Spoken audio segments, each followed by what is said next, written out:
The sound hits you first. A wall of noise, beeping, explosions. That electronic symphony of 100 games fighting for your attention. You'd walk past the food court, past Spencer's, past the fountain with the pennies. And there it was. The arcade. Where a quarter bought you 3 lives. Where you put your initials in the high score. Where everyone knew who you were by your screen name. Today, most of them are gone. This is the story of the mall arcade. The loudest, brightest, most electric place in suburban America. And why some of them never left. Over the next 10 minutes, you're going to discover why arcades moved into malls in the first place and became the destination. How a single game in 1978 changed everything and created a billion-dollar industry. The moment when every mall in America had an arcade packed wall to wall.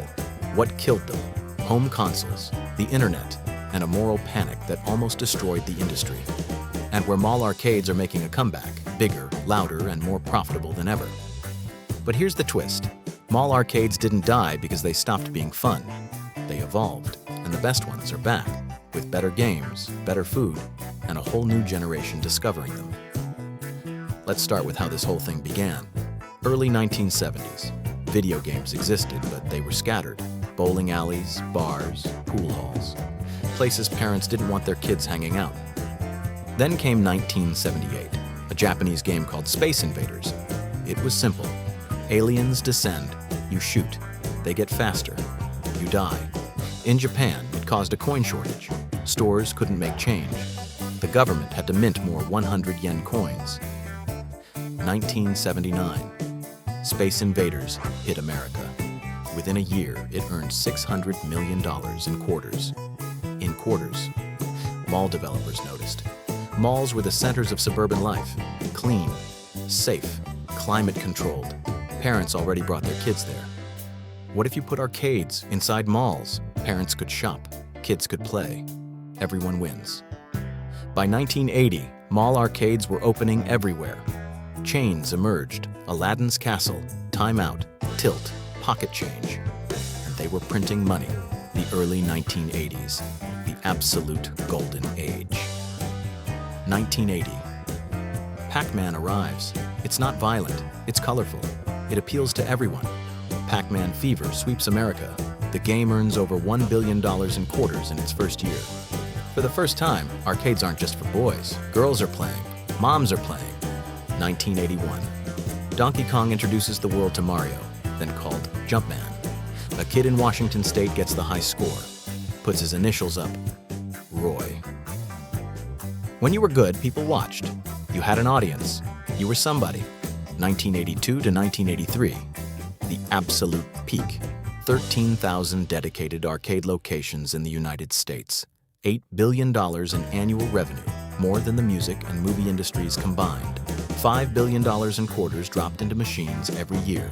Average arcade grossing $200 to $300 per week per game. 1983, Dragon's Lair debuts. A Laserdisc game with hand-drawn animation. It costs 50 cents instead of a quarter. Kids don't care. The line stretches past the food court. The arcade wasn't just where you played games. It's where you met your friends. Where you learned who was good at what. Where reputations were made. Beat Gauntlet without dying. Legend. Pull off the perfect Mortal Kombat fatality. The crowd goes wild. You'd stack your quarter on the cabinet. That was the rule. First come, first served. Everyone respected it. This was your place, your world, your people. Then things started to change. 1985. Nintendo releases the NES, $200. You could play at home now. Why pay a quarter every time you die when you could play unlimited lives at home? 1989. Sega Genesis. 1991. Super Nintendo. Home consoles were catching up. The graphics gap was closing. But arcades still had one advantage, the social experience. 1991. Street Fighter II changes everything again. Head-to-head combat. You versus another human, not AI. A real person standing right next to you. The trash talk, the competition, the glory. 1992. Mortal Kombat. Fatalities, blood, controversy. And then the moral panic hit. News reports. Arcades are corrupting our youth. Violence in video games. Gangs hanging out at arcades. Some malls started cracking down. Curfews for minors, security guards. Some arcades closed entirely. By the mid-1990s, the industry was shrinking. Home consoles had caught up. The internet was emerging. Arcades felt dated. 1995, PlayStation. 1996, Nintendo 64. 1999, Dreamcast. Graphics were now as good at home, maybe better. And then came online gaming. You could play against people worldwide from your couch. By the 2000s, mall arcades were closing across the country, but not all of them closed. Fun Spot in New Hampshire opened 1952, still operating, the largest classic arcade in the world. Over 600 games, 3 floors, original cabinets from the 1970s and 80s. Galloping Ghost Arcade near Chicago opened 2010, over 800 games. Pay one price, play all day. Ground Control in Portland, Oregon. Since 2001, classic arcade meets bar, 21 plus after 5 p.m. Here's what these survivors figured out. You can't compete with home consoles on convenience, but you can offer something. Home consoles can't. The experience. Mid-2000s.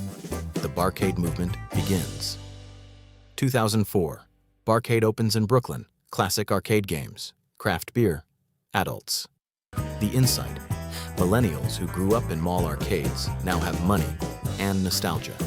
The model spreads. Cities across America. But then something unexpected.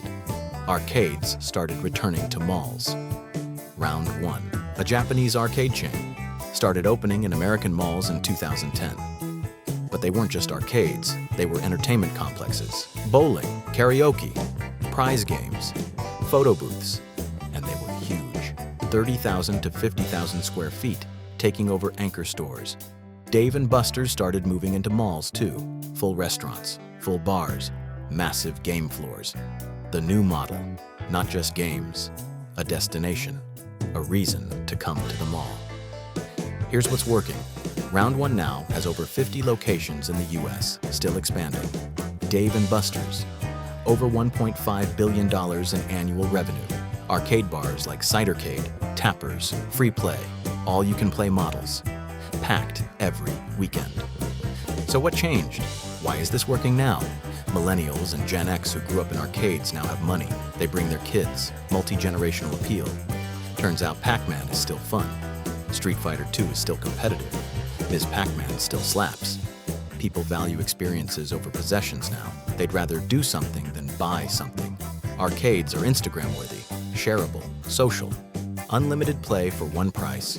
Food and beverage sales, higher margins. Private events and parties.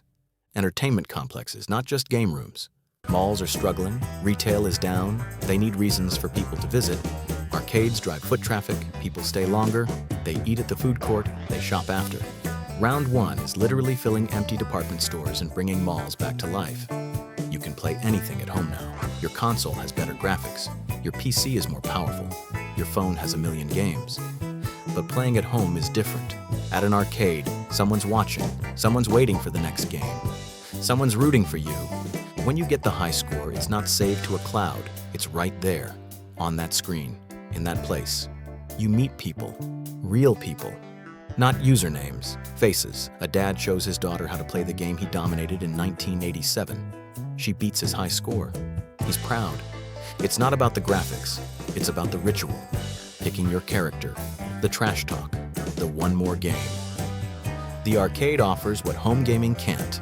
Presence, community, belonging. The mall arcade didn't die because it wasn't fun anymore. It died because it competed on the wrong thing. Convenience, graphics, technology. The ones that survived learned. You can't beat home consoles at being convenient, but you can beat them at being memorable, at being loud, at being social, at being there. They're out there. Round 1 in your mall. Barcades in your city.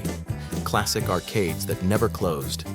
New generations discovering them, not as nostalgia, as something genuinely fun. The sound hits you first, and it sounds exactly like it always did. Perfect. If this made you want to find an arcade near you, hit that like button. Subscribe for more stories about the places that made growing up in America unforgettable. Drop a comment. What's your favorite arcade memory? Or which game do you wish you could play right now? Because they're still out there. Round 1, Dave & Buster's. Your local barcade. Classic arcades that never closed. Still loud, still bright, still the best way to spend a Saturday. Still waiting for your quarter.